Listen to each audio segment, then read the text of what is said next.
and welcome to another episode of Let's Talk with Asian Sunday. For those of you that know, our studios are based in Bradford. And for those of you who don't know, where have you been? We are a Bradford-based, born and bred newspaper, and born and bred Bradford too. And for everybody watching, they must know, therefore, Bradford is connected to curry. That's right. Bradford has been the curry capital for too many years and has been winning the curry capital consecutively, mainly for the delicious array of food that you can get in our amazing city.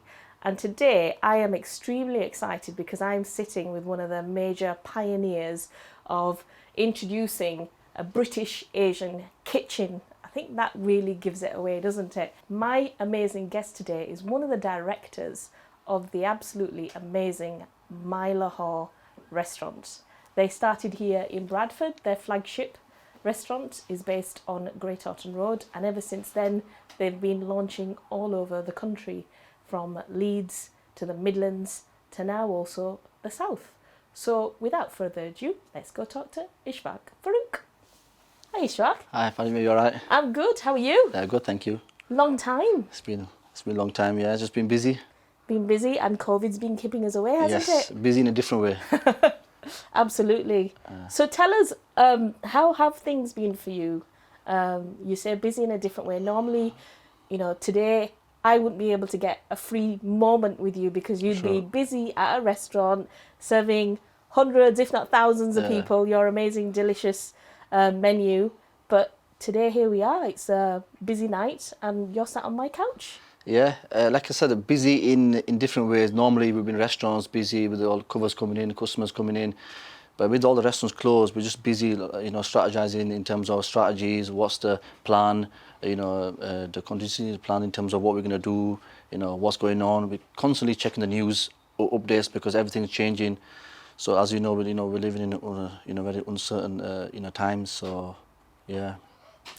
Let's talk a little bit about your journey as an establishment, My Lahore.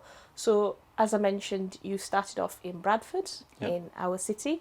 And now you've got branches all over the country. How many branches exactly? So we started in 2002 as a family-run business. We first one in Bradford on Great Orton Road next to the college. Then we got really busy on deliveries and takeaways, so we had to open a takeaway, delivery.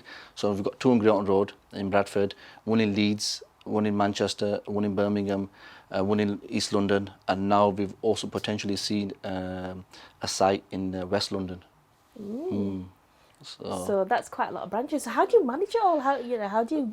I think one of the unique things is a family-run business. So there's 5 brothers, there's a brother-in-law, cousin brothers, and they're all working. So everybody's got their own roles. So it's not just like a typical Asian restaurant or where everyone's boss. No, we've all got our roles, we've all got our duties. So everyone respects that, and everybody's in their own fields. And I think that's what gives us the really competitive advantage. Yeah, I'd say that's a remarkable achievement because obviously when you've got your family working in your business, everyone says that. Everyone says that. Because obviously when you're at home, you can say all sorts to each other, but obviously in business it can't work like that. How do you do it? What's the secret to that success? Again, everyone asks the same question because it can be really hard working with family. Your brothers, even your sisters, your cousin brothers. But I think what we do, we respect each other's roles. And like for example, I'm one of the youngest, but I've got one of the highest roles. But so it's really hard for the people who are older than me, like my cousin brothers or my brother who's older than me, that try to work under me. It's quite challenging. But I think that's where the barakat comes in, where everybody respects each other's roles. I think that's what's keeping us going. Yeah, and equally for you, you said you're the youngest. So have you ever had to tell one of the elders off or say no to one of your elders for a decision in the business? All the time. But this is where sometimes it's still the way around too, where someone will say something and you'll be like, oh, come on, then you'll take it home. But I think it's getting that balance, and the way all those brothers were, our thinking is our vision from day one, where we wanted to be somewhere, and for that our parents have always instilled it, in us that look, you got to respect work. Work time's work time. Home time's home time. And there's always ups and downs. But I think that's what we've really, all the family members have really screwed on in terms of, okay, when it's work time, you got to respect that. Even sometimes we have outside people or different people telling us what to do, and it's just quite. As the business is growing, we're getting more people from outside in, and they're telling us like, okay, you got to do this, and you think, you telling me, but then again we say no. We remind ourselves, no. If you want to run a proper business and achieve where we want to be one of the main hospitality business, we've got to follow these. And your journey has been incredible because you really sort of set off the trends where British Asian kitchen has really become popular with every restaurant now. So you started off as a traditional curry house serving traditional curries, but then you added other things to the menus like Lasagnas, burgers, pastas, shepherd's pasta. pie, yeah. Exactly. And now all other restaurants are now adding that to their menus. So you sort of revolutionised how people ate South Asian cuisine. Because even your burgers, pastas have been accommodated to suit those kind of tastes. How did that concept come about? And it's a huge risk as well to, have a safety net of a regular curry that people come to eat, which was very, very successful. But then to branch out into different menus and introduce that, and also then to sustain that as well, because it's not easy introducing something, but then keeping it going as well. Yeah, no, that's the unique thing about My Lahore is from our decor, food, our design, the way we do stuff. It's all about the British Asian heritage. So how was British Asians grew up? So our parents, grandparents came in the 60s, worked in textile mills. So how was that journey in terms of? So what we're doing is like you can go to a restaurant and we bring you can have a normal curry. One person can have a curry, and the other person can have a lasagna or a pasta, and how it started off with the lasagna was my sister used to make the lasagna and the pasta. My sister and my sister-in-law used to make the lasagna and pasta, and we used to take it in cars to the restaurant and sell it. And then we also used to make the back-to-school puddings. Again, when we were at school, we used to have chocolate sponge, chocolate custard, apple crumble with custard. So we thought rather than having your traditional gulab jamun or your ras malai, where you get in every Asian restaurant, we thought give you a twist, because we were all very young when growing up and. Having ideas of the business and stuff. It's like I remember when we introduced J2O bottles, and this is talking probably 13, 14 years ago, and introducing that about 13, 14 years ago, J2O bottle in Bradford. A strong Asian community. It was like it looked like an alcohol bottle. Them there's no one, especially going on road. It's true. So we were always like my brothers. Everyone brings a unique thing to the table. So one of the brothers said, "Okay, look, let's get this J2O bottle." I can still remember the apple and mango, and we were all like just staring at it and stuff. And we were the first ones in Bradford, especially in the Asian restaurant, to do that. So it's stuff like that where we want to bring the Asian twist into the the modern food dishes. Fantastic. So you've really taken a lot of risks. And speaking of risks, I remember obviously, I think nobody will ever forget this year, but when we were first told about COVID and lockdown in March, we didn't know very much about it, and it sent a lot of fear through our communities and through people about, oh my God, we don't know what this virus is. How shall we, deal with it? Stay indoors, stay safe, stay protected, protect your loved ones. But not you, Ishfaq. Not you. You were out there. Your businesses, obviously all businesses were told to shut, but you didn't care. You wanted to make sure that people who were isolating, people who were struggling, you made sure that they were all fed. You were out there distributing food despite the risks to you. And despite the fact that you weren't earning anything because your business was shut, what gives you the humility, the strength to be able to do things like that? Even before the pandemic, we've always, given back to the community whatever's possible, whether it's financial, non-financial, food. We've always done it. During the pandemic, the main was London, where we just opened 2 weeks in. Such a big investment, such a big resources that we've taken from a northern-based business to London, having everyone in the accommodation in hotels and everything, and then we get the phone call. I said, okay, you have to shut because of the COVID. So we had a decision of what to do. Shall we close? Because if we close the restaurant, we would have not lost that much of our money. But then as brothers, as we decided, we said, no, we need to carry on, open the kitchens for the most vulnerable, needy, the NHS, because we've always contributed. So our intentions was just, okay, we're going to support the community, during these times. And then it just got a lot worse, because we didn't expect this much. For example, schools. If you remember the first lockdown, nobody, not even the councils, they were ready. So a lot of the school meals were stopped, because a lot of people rely on one hot meal, and that's a school meal. A lot of people, in the country, and so when the schools were shut down, the council, before they got the act together, or before they started sorting the resources and stuff out, no one had a lot of people didn't have hot meals. So we were distributing hot meals, teamed up with councils to the houses, to people. Same with care homes, they were forgotten about. This is, we're talking about the first lockdown. Yeah. And even the NHS staff, because everybody was quite frightened, because nobody knew what this, it was a disease. The perception was, even our perception was that, if you got close to somebody, you've got it and you're probably going to die, because nobody really was educated. But we've, as a family, we decided, no, this is not going to stop us. So we teamed up with all the councils, so the Bradford, Manchester, Leeds, Birmingham, London, the charities, the care homes, and really had our kitchens open to just distribute hot meals, wherever we can. And I think we were really busy, in doing that. And I think that, in a way, it's also such a great achievement from our point of view, because the fact that we made such a big difference. And now, as the vaccines come now, inshallah, it's going to probably, things going to change. 2021 is going to, be hopefully a better year. But this time, people will, will remember. Yeah. And the fact that we did something about it at the initial first lockdown. Yeah. And I think, from as a family, that shows a lot about us. It's an incredible achievement, isn't it? Because you're a family business of South Asian heritage, and people don't normally associate us as being organised. But clearly you were the most organised. The councils weren't ready, the care homes weren't ready.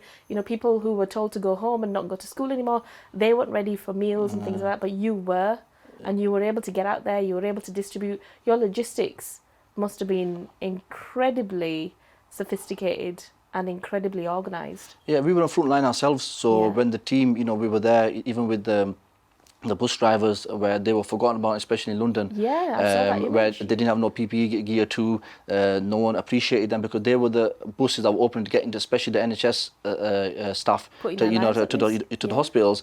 So even like distributing food, they're putting a smile on somebody's face. It's that was a great sense of achievement. But yeah, it was tough times, for people. But the fact that we had the kitchens open to do that, I think that was really good. A lot of people are going to remember 2020 for COVID. You've got another really special reason to remember 2020, haven't you? Which is that? So you had some very special guests visit your restaurant. Yeah. I'm sure you've not forgotten that day. No, we haven't. I'm sure you haven't forgotten. And I'm sure the preps leading up to that day was immense. Yes. But tell our audience who I'm referring to, and tell me about that day. What was it like getting the Duke and Duchess of Cambridge to come into your restaurant and make themselves a milkshake? It was awesome. We'll never forget that day. As a family, all our family was there. And they didn't just come as a visit. Like, we met Prince Charles and stuff, where you just like a formal, where you just shake hands and that kind of stuff. But they came to our kitchen. We had a lot of conversations. They made milkshakes. They had the food upstairs. They took food away, even in the helicopter, on the way. And they promised also, the Duke promised that he's going to visit our London site. And we've been in contact with them, in terms of they've also wrote us a letter in terms of all the hard work that we've been doing during this year, during the pandemic. And we've also, when they visited us at the beginning of the year, we discussed a lot of the topics to discuss in terms of in the South Asian community. Prince William, I can remember clearly saying, "Look, you guys really need to work on the mental health, awareness in the South Asian community." And that's what we're doing now, is working towards how we can promote that and highlight that in the workplace and also outside. So yeah, and we've also been told that we've been getting some takeaways have been going. What, to Buckingham Palace? Kensington Palace. Kensington Palace. But again, it's nothing's official, but we've also been so you never know who's ordering them. But put it this way, Prince William did he promised, he said he was gonna surprise us in our London branch, but then the pandemic happened, so we're still waiting for that surprise. Yeah. So the two milkshakes that they made, what did they make? One was the mango milkshake, and one was the hazelnut milkshake. So you're going to rename them milkshakes now as the Duke and Duchess? We were gonna, Cambridge. but after that the pandemic came, and it was so busy, with the with menu, we tried to streamline stuff. But yeah, maybe in the next year, once everything gets back to normal, we're gonna relook our menu and see what we can do. So watch this space. What's the space? Brilliant. Speaking of tough times, obviously this lockdown has lasted for a lot longer than we all anticipated, and we're in the month of December, which is one of the busiest months for any restaurant business out there with Christmas bookings. But you're obviously closed, you're having to close, you're only surviving on takeaway orders, and now obviously they've announced that London's now also gone into tier 3, so your London branch, you opened only recently and you've already shut again. This must have an impact on stock that you're buying in, on staffing, on again your logistics, but also because this is where you make most of your revenue, more than you ever would throughout the rest of the year. How is that impacting on the business, and how are you managing to survive through this? Massively affecting us, just like many other businesses, not just financially but non-financially, even just mentally. A lot of the people, like what we've gone throughout this pandemic. So we've made it compulsory for all our team members to complete a mental health awareness course, and also personal resilience, because during these times, I think I was reading somewhere stats showed that there was 65% of people face some kind of mental issues or anxiety, depression some point during the pandemic. So for team members to be aware of that, how to also be have the precautions in terms of being COVID free, and stuff. So these are the stuff that we we're instilling to the team members. But it's been so challenging in terms of you open, you close. Some cities, the thing, we're not just based in one city, so we've got to look out for, like for example, all our restaurants are closed at the moment, eating. Just the London got open a few weeks ago. So now we've put all our resources in London, with all our team members, we've sort of transferred them to people, to London. And now we've just been told that London's going to close tomorrow. So now we're hoping that other restaurants are going to open in different cities. So just like juggling stuff around, juggling resources around, stock. All our food is made fresh on a daily basis from our central kitchen in Bradford. All the marination, everything, and on a daily basis gets delivered to all the cities. So when the business, certain restaurants are open, certain restaurants are closed, they're not doing that well. It's very hard to managing, the stock, and also the team members. A lot of, even though the furlough scheme, is there. It's like you're either putting people on furlough, then you're taking them off, and then it's just so hard. And especially now with the government announcing that the £1,000 per. Before they said anybody who's going to keep people on furlough, they were going to get £1,000 per employee. They've done a U-turn on that too. So that's that. How are we going to survive? After that, because we were relying on that. A lot of the furlough. So and then a lot of the other situations in terms of the grants, we were not eligible for grants. Like our London branch, at the first lockdown, we were not eligible for the furlough scheme because we missed the deadline by 2 days. Because our payroll is paid every 2 weeks.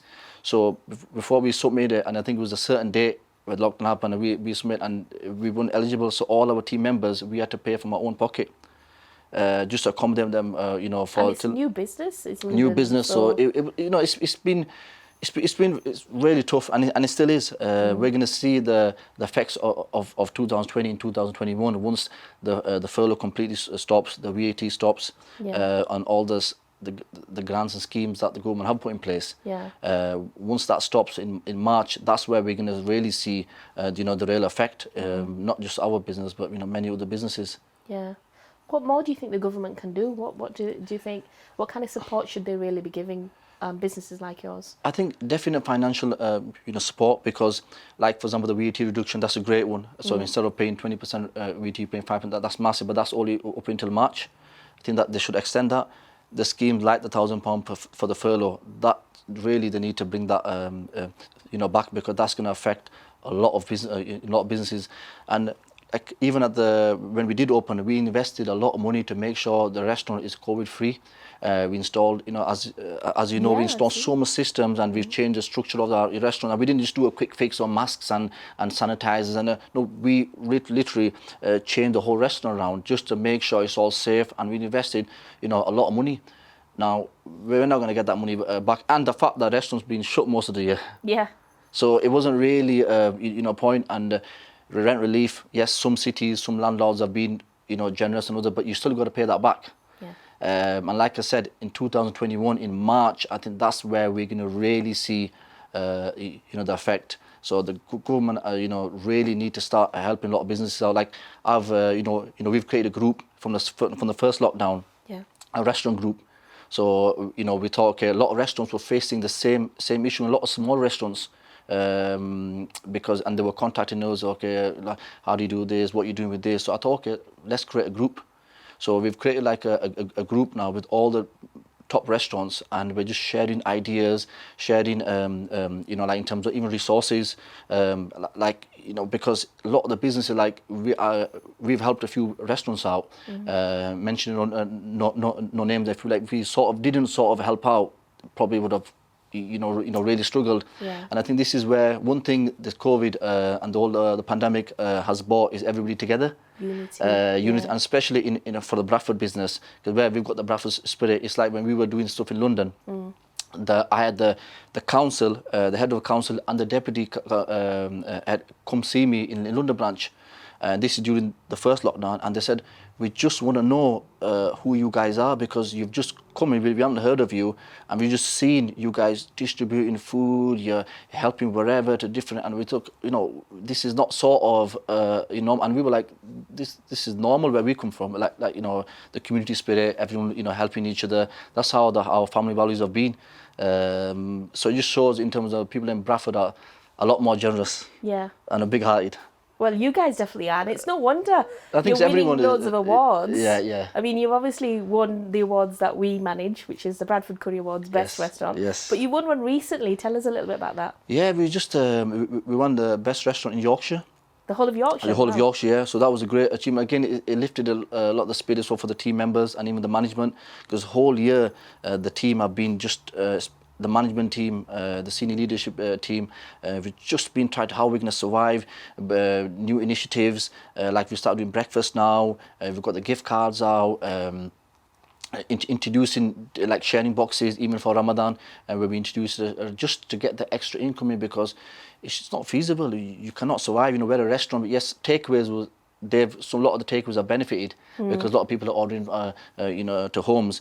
But we're a restaurant. Mainly, we've got restaurants, so we rely on people coming inside the restaurant. Yeah, I think people are missing that experience as well. Coming into a My Lahore and enjoying the ambience, the atmosphere that you guys created there. I think we had the first COVID, the first lockdown. After the lockdown, we were really busy. Not just the eat out scheme, but even after that, because. The customer confidence was a lot there in terms of making a COVID-free environment, the systems that we put in place, and people really felt comfortable. We always try to do things that if we don't feel comfortable, we don't expect our family to go, we don't want anybody else to do. So we really changed that around, and people were getting the confidence. And the thing with this hospitality industry is, like, having always, getting the stick in terms of, the lockdowns and stuff. Majority of it is not the hospitality where the causes of the... I know this is debatable, but if you look at a lot of the stats, it's not the hospitality industry. Yes, it's one part of it, but there's a lot of also retail care homes. So you can open restaurants as long as they are safe. And again, the local council should monitor that. So just the way they do the environmental health inspection, they should, a member of a council should come in, review your procedure, review your the system that you're in place, and if it's safe, to do so, let the restaurants open. But now, especially now with this lockdown, now we're going to hear we don't know which restaurants we're opening, which was. So it's just so much uncertainty. It's very hard. What do you think the future is going to look like for you? Because yes, 18 years now, isn't it? Yeah. And I'm sure you want to get to your 20th. Yeah. But obviously COVID's coming the way. What does it look like for 2021 for you? I think it's not going to stop us. Again, we are looking at different avenues. Like I said, we've already looking at a site in West London. There will be a lot of sites available, next year. We've got a lot of our catering business which has been really affected. So once the lockdown gets taken away, and so once you open, we're going to be busy with catering because all the weddings, the parties, everyone's a book 'em again. But we're still going to expand. But financially, it's going to be very difficult if the government don't help out with the schemes that I've mentioned. Fantastic. Well, it's amazing to hear so much optimism from you, despite such bleak and challenging times that we're all facing at the moment with COVID. It's been an absolute pleasure talking to you, Ishfaq. Thank you so much likewise. for sharing everything that's been happening with My Lahore's, your journey, and we just want to wish you all the best. And I'm hoping that I'll be invited to your 20th celebrations. That Sure, definitely. Thank you so much. No, thank you so much. Thank you. Thank you.